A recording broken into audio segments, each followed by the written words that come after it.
하나님의 은혜와 축복이 오늘 예배하는 모든 분들에게 함께 하시기를 주님의 이름으로 축원합니다. 한국의 시골에서 농촌 목회를 하시는 목사님이 한 분 계십니다. 그런데 한 번은 이분이 자기 시골에 독일에서 젊은 청년 둘이 와서 열심히 봉사를 한다는 거예요.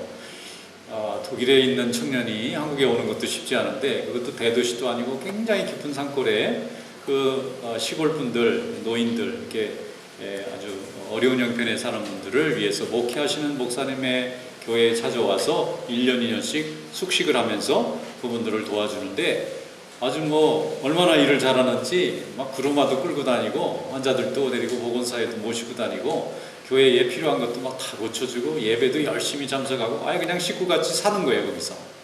그래서 어떻게 해서 그런 청년들이, 그 백인 청년들이 그렇게 그 먼 독일에서 한국까지 그렇게 와서 봉사를 할 수가 있느냐고, 무슨 개인적으로 이렇게 인연이 돼서 아는 분이냐니까 아니라는 거예요. 독일 청년들은 군대 가는 대신 자기가 해외에 다른 어려운 나라들에 가서 봉사활동하는 것을 굉장히 자랑스럽게 생각하는 그런 사람들이 많이 있다는 거예요. 그런데 어떻게 연결이 돼서 그 시골 교회까지 찾아와서 거기에 있는 한국의 노인들을 섬기는 거예요. 그래서 제가 그 얘기를 듣고, 역시 하나님의 말씀을 가지고 있는 나라 백성들은 어릴 때부터 이게 자라나고 가르치는 방법이 이렇게 다르구나. 그러니까 그 나라가 복을 받을 수밖에 없겠구나. 그런 생각을 하게 되었어요. 또 얼마 전에는 TV를 봤더니 네팔이라는 나라에 그 한국의 청년들이 봉사를 많이 가 있더라고요. 그래서 학교도 지어주고 병원도 지어주고 그 다음에 여러 행사들도 하고, 그 청년들이 왜 거기 가 있나 생각했더니 요즘 청년들이 말이죠, 해외 봉사하는 그런 단체에 가입을 해서 그런 데 가서 1년씩 2년씩 열심히 봉사하고 온다는 거예요. 그런데 과거에는 우리가 봉사를 받는 나라였잖아요. 가난한 나라, 그리고 힘없는 나라, 이 가진 것도 없는 나라, 이런 나라다 보니까 남의 나라 사람들이 와서 많이 도와줬는데, 지금은 하나님을 우리가 열심히 믿어서 복을 받고 나니까 이제 감사해서 다른 나라를 도와주러 나가는 거예요. 그게 나라의 이름도 높일 뿐만 아니라 하나님의 이름도 높이고, 이렇게 감사한 일이 자꾸 많아지니까 하나님이 우리나라도 복을 줄 수밖에 없을 것 같아요. 그래서 하나님 앞에 이렇게 감사와 은혜를 많이 받은 것을 자꾸 표현하게 되면 감사는 또 다른 감사를 부르는 그런 힘이 있는 줄로 믿습니다. 그리고 감사를 할 수 있다는 것은 인생의 성공과 실패를 가르는 중요한 기준이 됩니다. 신앙생활도 성공하는 신앙생활을 되기 위해서는 우리가 감사를 잘해야 돼요. 하나님께서는 이 감사하는 인생이 되는 걸 매우 중요하게 생각하셔서 이스라엘 백성들에게 처음부터 가르쳐 주셨어요. 광야에서부터 가르쳐 줍니다. 여러분, 광야가 뭡니까? 아무것도 농사도 지을 수 없고 그저 떠돌아다녀야 되는 것입니다. 자기 땅 한 조각도 없는데, 그때 하나님이 레위기 말씀을 통해서 이스라엘 백성들에게 하나님 앞에 감사하는 인생이 돼야 된다는 걸 가르쳐 줬어요. 왜냐하면 감사는 더 큰 감사를 불러오는 힘이 되기 때문에, 더 큰 감사로는 축복을 여는 마중물이 되기 때문에 하나님께서 감사하는 방법을 이스라엘 백성들에게 가르쳐 주셨어요. 그래서 성경에도 가르쳐 주고 찬송에도 실어서 가르쳐 줬어요. 그래서 어떻게 감사하는 것이 좋은지, 감사하는 방법까지 가르쳐 주셨는데, 이것이 바로 축복의 길을 열기 때문에 중요했던 것입니다. 오늘 성경 말씀 한번 열어보겠습니다. 레위기 23장 12절부터 14절 말씀까지 우리 한 목소리로 함께 읽겠습니다. 너희가 그 단을 흔드는 날에 1년 되고 흠없는 순양을 여호와께 번제로 드리고, 그 소재로는 기름 섞은 고운 가루 10분의 2 에바를 여호와께 드려 화제로 삼아 향기로운 냄새가 되게 하고, 전제로는 포도주 1흰을 쓸 것이며, 너희는 너희 하나님께 예물을 가져오는 그날까지 떡이든지 볶은 곡식이든지 생이삭이든지 먹지 말지니, 이는 너희가 거주하는 각처에서 대대로 지킬 영원한 규례니라. 아멘. 이스라엘 백성들이 이 레위기의 말씀을 받을 때가 광야에서 받은 겁니다. 가나안 땅에 도착해서 받은 게 아니라 광야에서 받았는데, 이 광야에서 레위기를 왜 받았느냐면 하나님을 어떻게 예배드리느냐 하는 것을 가르쳐 주는 거예요. 그런데 이 떠도는 이 광야의 백성들에게, 너희가 이제 가나안이라고 하는 약속의 땅에 들어가게 되면은 거기에서 하나님이 복을 주셔서 많은 풍년을 얻게 될 건데, 그 곡식을 얻게 될 때 이것을 어떻게 하나님 앞에 감사해야 되는지가 중요하다는 거예요. 이때 감사할 줄 모르면 복의 문이 안 열리지만 감사할 줄 알면 하나님이 복의 문을 열어주시겠다는 거예요. 왜냐하면 모든 복의 이 근원, 이 소스는 하나님에게서 오는 것이기 때문에 그 축복받는 길을 알아야만 복이 계속 넘치겠는데 그 방법을 모르면 안 되니까 하나님이 이 가나안 땅에 들어가서 나라도 세우고 거기에 산업도 세우고 거기에 가정도 세우고 이렇게 하나님이 축복을 주실 때에 그 얻은 그 하나님의 축복을 가지고 하나님 앞에 감사하는 방법을 가르쳐 주는 거예요. 그래야 그 땅, 하나님이 주신 축복의 땅을 잊어버리지 않고 오랫동안 주인 노릇을 할 수 있기 때문에 그 자손들이 계속해서 주인이 될 수 있기 때문에 하나님 앞에 예배하는 방법, 감사하는 방법을 가르쳐 주셨어요. 하나님께서 우리에게 주신 산업을 계속해서 우리가 주장할 수 있는 길은 뭐냐 하면은 주신 분에게 감사하는 길밖에 없어요. 그 첫 번째가 첫 곡식을 얻으며 이렇게 시작합니다. 우리에게 뭐든지 첫 곡식이 얻어져요. 첫 번째 자녀가 생기거나 첫 번째 월급을 얻거나 첫 번째 사업에 수익이 생기거나 첫 번째 일을 해서 오는 상을 받거나 이 첫 번째 것을 먹으면 이것을 얻게 되면 아무것도 먹지 말고 아무것도 가지지 말고 먼저 하나님 앞에 예물을 드린 후에 먹어야 된다는 것을 가르쳐 줍니다. 14절 말씀을 보면 이렇게 돼 있어요. 너희는 너희 하나님께 예물을 가져오는 그날까지 떡이든지 볶음곡식이든지 생이삭이든지 먹지 마라. 이 얘기가 뭐냐면은 떡이나 볶음곡식이나 생이삭이 뭡니까? 지금 추수한 거예요. 추수한 것을 그냥 가져오면 생이삭이고요. 이것을 볶으면 지금 요리를 한 거예요. 그걸 또 떡으로 만들면 더 맛있는 걸 만들어낸 간식을 만든 거예요. 그런데 하나님 아버지께 먼저 예물을 드리기 전에는 입에 대고 손대지 말라는 거예요. 굉장히 중요한 규칙을 말씀해 줬어요. 하나님 앞에 첫 것을 먼저 드리지 않고 나의 것을 먹으면 이게 하나님의 것을 도둑질하는 거다 이거예요. 여기 오늘 말씀해 보면은 이스라엘 백성들이 하나님 앞에 드렸던 제사의 종류가 다 나옵니다. 화목제 하나만 빼고 다 나와요. 첫 번째는 뭐냐면은 흔들어라 하는 내용이 나와요. 너희는 이걸 가지고 첫 곡식단을 가지고 하나님 앞에 오거든 하나님 앞에 흔들어라. 이것을 요제라고 합니다. 요제, 흔들 요자. 요요한 게 흔든다는 말이거든요. 하나님 앞에 단을 가지고 와서 안식일 이튿날에 흔들 것이며 이게 하나의 제사예요. 왜 제사냐면 하나님 보세요. 이렇게 풍년을 얻었습니다. 하나님이 주셔서 너무 감사합니다. 곡식단을 들고 제사장한테 가면 제사장이 확 흔드는 거예요. 좋아가지고. 자식을 낳았어요. 너무 기쁘면 어떻게 되죠? 보여주고 싶죠. 막 사람들한테. 내 자식 좀 봐달라고. 그러면 우리가 축복해줍니다. 어이구 수고했다고. 애 낳느라고 너무 수고했다. 그러니까 곡식을 얻으면 똑같아요. 하나님 먼저 막 보여주는 거예요. 온 백성들에게 보여주는 거예요. 이걸 요제라고 부릅니다. 제사장이 그 일을 하면 나는 옆에서 감사하고 하나님께 영광을 돌리는데 제사장이 먼저 첫 번째 곡식을 붙들고 흔들어야 된다는 거예요.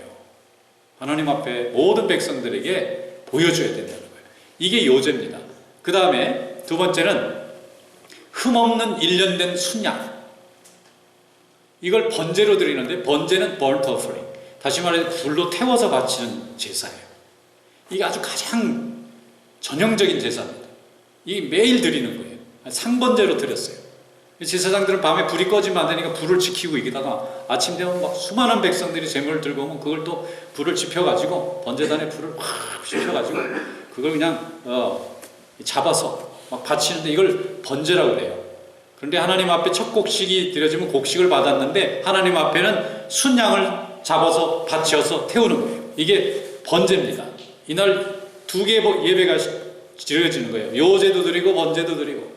그 다음에 또 세 번째 드리는 제사가 있어요. 소제라는 게 있어요. 이 grain offering인데 이게 뭐냐면은 가루로 드리는 예배예요. 가루는 뭘로 만들죠? 곡식으로 만들어요. 짐승으로는 가루가 안 되죠. 짐승은 이렇게 빠면은 피가 흐르지만 이 곡식은 가루가 됩니다. 그러니까 짐승이 피가 흘리는 것과 곡식이 가루가 되는 게 똑같은 거예요. 고통을 동반합니다. 자기 몸이 사라지고 고통받아야 되는 거예요. 하나님 앞에 드리는 헌신이라는 건 희생이 묻어 있어야지 내가 여유 있는데 조금 떼는 건 이건 희생이 아니에요. 하나님 앞에 드리는 감사는요, 내가 힘에 붙일 만큼 하는 거예요. 그럼 하나님이 나에게 넘치도록 주시는 거예요. 근데 내가 감당할 만큼 하면은 하나님이 감당할 만큼 주고 내가 그냥 힘이 없이 된다 그러면 하나님이 힘 없이 주시는 거예요. 그래서 하나님 앞에 드리는 예물의 기준은 힘에 부치도록 하는 거예요. 내가 감당하기 어려운데 하나님 앞에 드리는 거예요. 그럼 하나님이 나이가 기대보다 훨씬 많은 것을 채워주시는 거예요. 이 정신이 사라지면 그저 하나님 앞에 제물을 드리는 것이 아니라 내 수준에 맞게 드리는 거예요. 그래서 이 소제가 그런 의미가 있어요. 그걸 기름을 섞어요. 오일하고 붙여가지고 그것을 하나님 앞에 드리는데, 때로는 철판에 굽기도 하고 또 뭐 이렇게 요리도 합니다. 그러니까 그거는 굉장히 맛있는 냄새가 날 것 같아요. 곡식에다가 오일을 넣어가지고 이걸 전같이 붙여가지고 우리는 먹으려고 하는 건데, 이스라엘 백성은 그걸 하나님 앞에 태워 바치는 거예요. 이게 하나님께서 주신 거니까 하나님 앞에 돌려드립니다. 이게 소제입니다. 그런데 첫 곡식을 얻는 날 요제도 드리고 번제도 드리고 소제도 드려요. 근데 하나가 더 있어요. 그 다음에 화제도 있고 전제도 있는데, 화제라는 것은 그 예배 드리는 방식이에요. 불에 태워 바치는 건 다 화제입니다. 그리고 전제라고 하는 건 뭐냐면 향기로 드리는 제물이에요. 전제라고 하는 것은 여기 나와 있는 것처럼 이 드링크 오퍼링이라고 되어 있는데, 이거는 이제 쏟아 부어야 되는 거예요. 그러면 물로 돼 있을 거 아니에요. 근데 이 물로 돼 있는 게 뭐냐면 이게 포도주로 만드는 거예요. 그러니까 곡식도 태우고 그 다음에 순양도 태워요. 불로 태우는데 거기에 마지막에 포도주를 확 부어주는 거예요. 그러면 굉장히 좋은 냄새가 날 것 같아요. 곡식도 포도주를 부어줬죠. 그 다음에 제물도 포도주를 부어줬죠. 멀리서 보면 피를 붓는 것 같을 거예요. 이 그리스도의 보혈을 상징하는 거예요. 이게 포도주를 부으면 이 포도주가 얼마나 이게 냄새가 좋습니까? 그러니까 그냥 온 천지가 그냥 정말 맛있고 달콤한 냄새로 가득 차게 되는 거예요. 그런데 일반 음식은 그걸 사람이 먹는 건데, 하나님 앞에 드리는 거니까 제사장들이 번제단 위에 올라가가지고 제물도 올려놓고 곡식가루도 올려놓고 포도주도 붓고 불로 태워가지고 완전히 태워 없애버리는 거예요. 하나님이 주신 거니까 하나님께 돌려드리는, 이 예배의 정신이 이렇게 돼 있어요.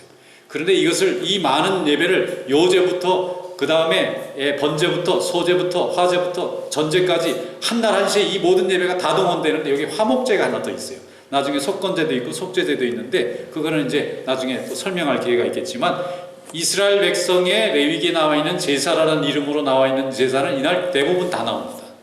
그만큼 기쁜 거예요. 예배를 드릴 때 우리가 정성을 다해서, 모든 예배 순서를 다해서, 모든 예물을 다해서, 모든 가족들이 다 나와가지고 드릴 때 이 예배를 하나님이 얼마나 기뻐하시겠어요. 이날은 한 해의 첫 곡식을 얻게 되는데, 이스라엘 민족의 본래 자기 전공 메이저는 유목민들이에요. 가축을 길러서 젖을 짜고 새끼를 낳고 가죽을 얻고 고기를 얻도록 그걸로 먹고 살게 돼 있는데, 농사를 얻었다는 것은 또 다른 잡이 생긴 거예요. 사업을 두 개 하는 거예요. 원래 전공은 농사 짓는 민족들이 아니에요.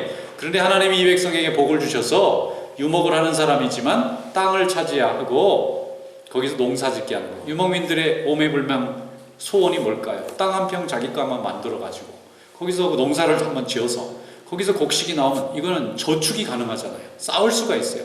저축이 가능하면 재산이 늘고, 재산이 늘면 점점 문명이 발전하게 돼 있잖아요.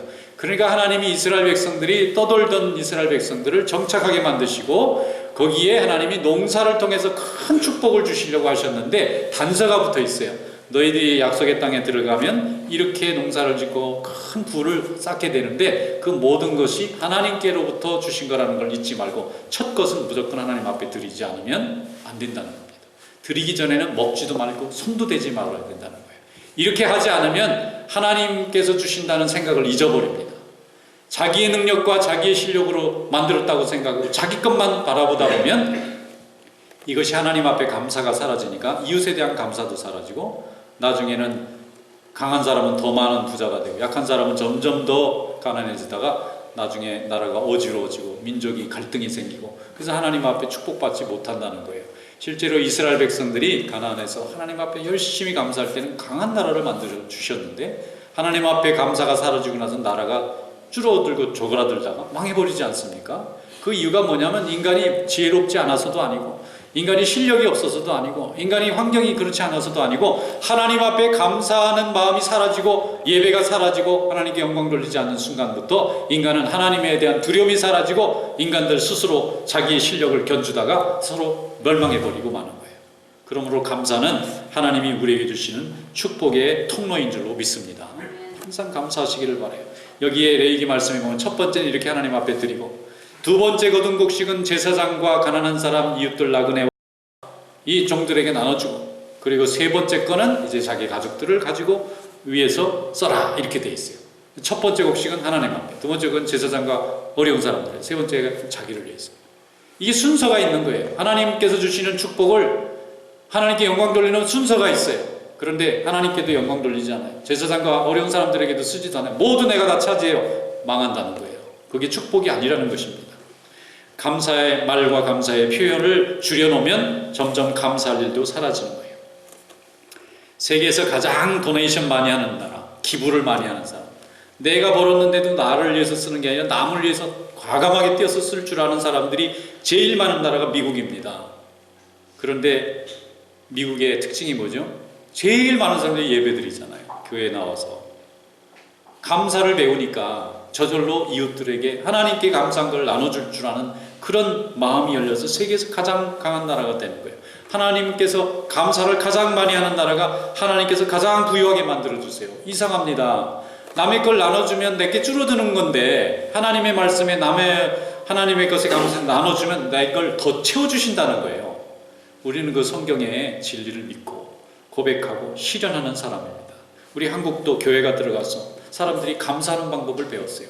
예전에는 하나님을 모르니까 조상이 죽으면 신이 되는 줄 알고, 또 이렇게 신령님이 신이 되는 줄 알고, 거기에 그냥 아무것도 알지 못하는 잘못된 신에게 섬기다가 이제 하나님께서 저의 정도를 보내주셔서 복음을 듣고 보니까 천지를 만드신 분이 하나님이시고 우리에게 날마다 일용할 양식을 주시는 분이 하나님이라는 걸 알고 온 백성들이 다 예수 믿고 구원받아 교회에 열심히 나가서 봉사하고 하나님께 모든 것을 헌신했더니 하나님이 우리 민족을 크게 복주셨어요. 70년 전에 전쟁터가 난 다음에 한국이 150등인가 190등이었어요. 그런데 지금 10번째로 잘 살아요.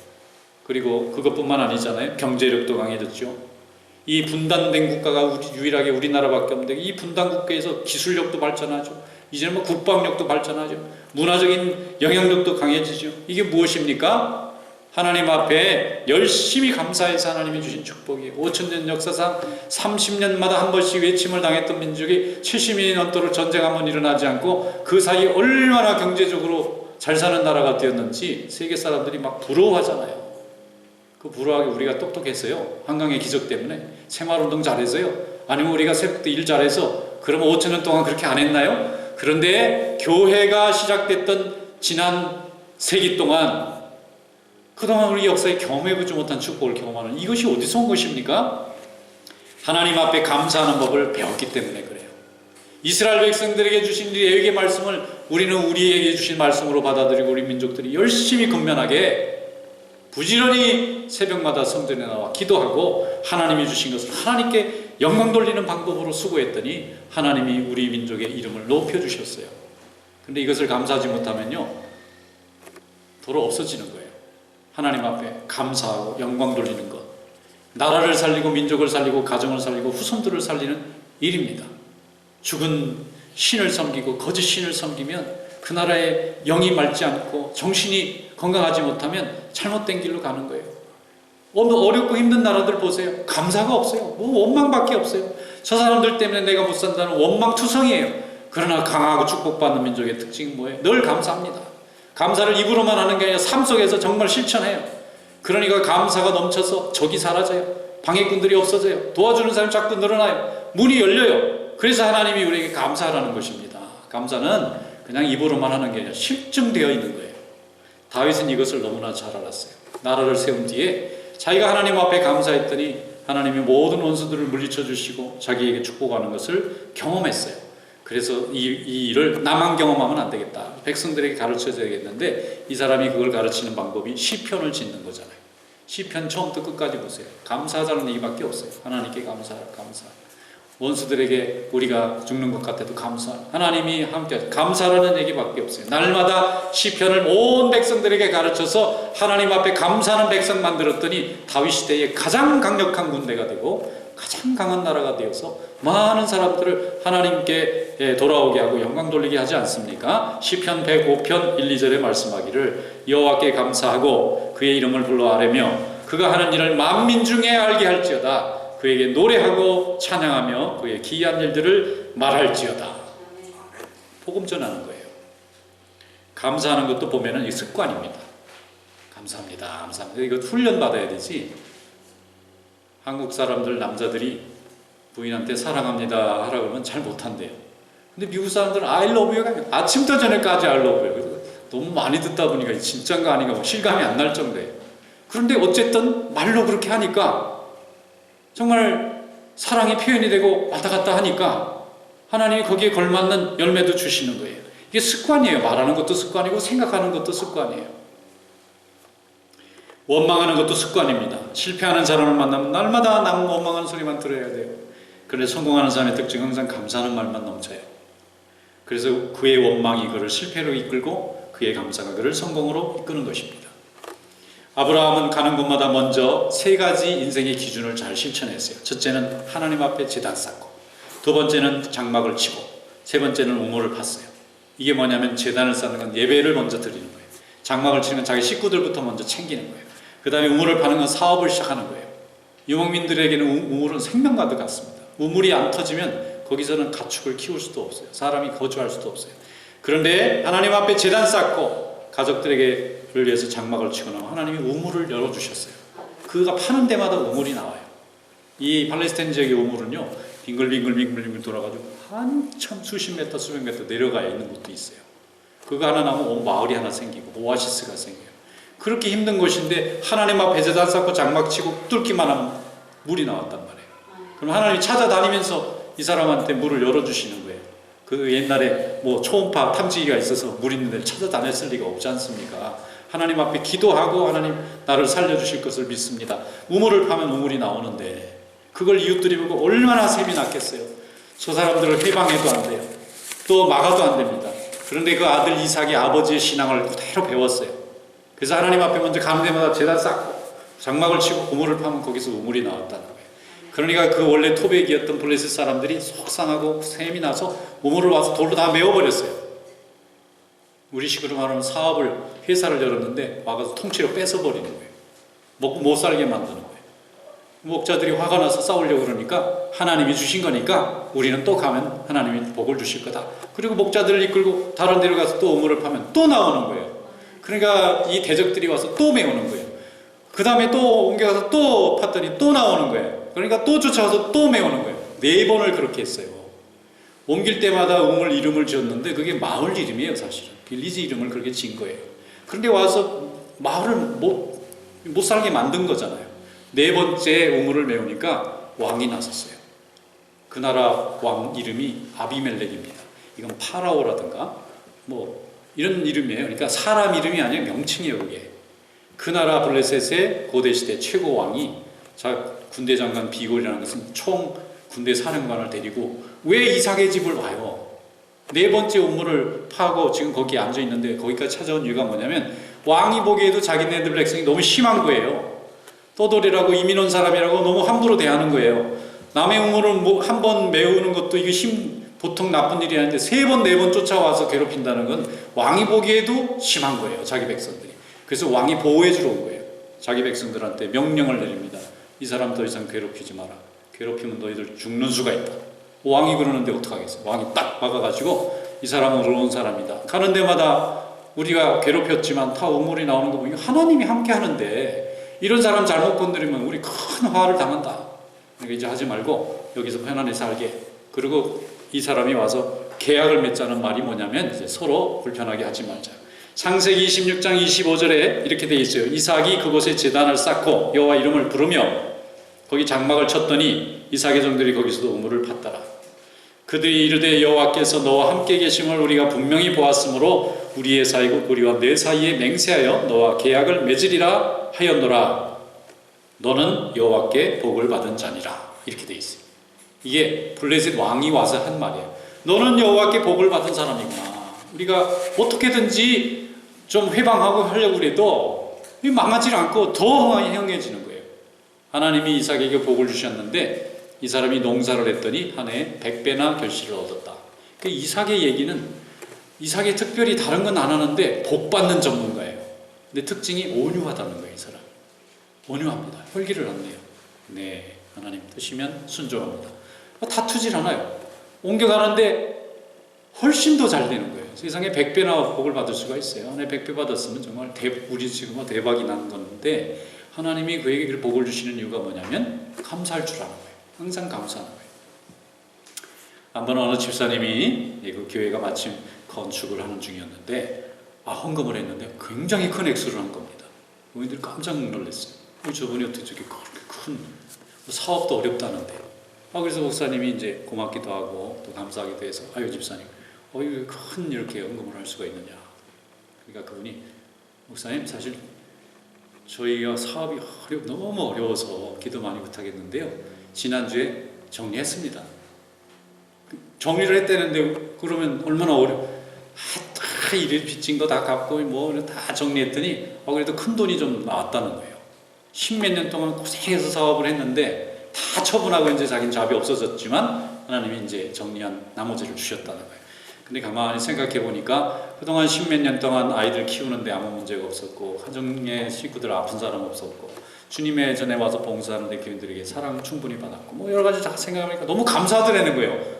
이게 억울하고 화나고 막 두려운 게 아니라 내가 이렇게 잘 그동안 하나님의 복을 받고 살았구나. 이게 생각하니까 11조를 드려야 되겠어. 10분의 1을 하나님 앞에 드렸는데 그 액수가 상당히 컸다는 거예요. 그러니까 교인들이 다 은혜를 받았잖아요. 그러니까 이분들이 정말 이제 하나님이 좋은 사업을 여러 개 해주시면 좋겠다고 교인들이 열심히 기도해 줬어요. 근데 이분이 또 얼마 후에 또 다른 사업을 했는데 이게 또 갑자기 또 잘 되는 거예요. 그러니까 사람들이 더 기도해 주는 거예요. 저분은 믿음이 좋은 분이고 하나님이 복을 주시면 교회를 선신하는 분이니까 우리 기도만 해주는. 그러니까 이분이 여러 가지로 해피한 거예요. 하나님이 물질의 복도 주시고 교인들의 사랑의 복도 받고 그리고 실제 가정이 복을 받고 그러니까 늘 그냥 해피한 거예요. 그러면서 하나님은 정말 변함이 없으시고 정말 복을 분명히 주시는 분이구나. 그러면서 그분의 신앙생활하면서 하나님께 영광을 돌리잖아요. 여러분 하나님의 영광을 돌리는 삶이 될 수 있기를 축원합니다. 하나님은 우리에게 복을 주시고 모든 것의 주인이시니까 그 주인께 기쁨을 드리는 자녀에게 하나님이 넘치는 축복을 내려주실 줄로 믿습니다. 말라기 3장 10절에 말씀하기를 만군의 여호와가 이르노라 너희의 온전한 11조를 창고에 들여 나의 집에 양식이 있게 하고 그것으로 나를 시험하여 내가 하늘문을 열고 너에게 복을 쌓을 것이 없도록 붙지 아니하나 보라. 하나님이 하늘의 복을 여셔서 쌓을 것이 없도록 내려주실 줄로 믿습니다. 이런 축복이 우리 성도들에게 함께 하시기를 주님의 이름으로 축원합니다. 기도하겠습니다. 거룩하신 하나님 아버지 감사합니다. 저희들에게 올 한 해도 은혜와 축복으로 채워주시고 건강과 생명이 풍성한 삶을 누리게 해주신 것을 감사합니다. 주님이 우리에게 주신 모든 것을 항상 감사하며 하나님의 복음을 힘있게 증거하여 모든 이들이 하나님께 영광을 돌리는 삶이 될 수 있도록 인도하여 주시옵소서. 예수님의 이름으로 감사하며 기도드리옵나이다. 아멘.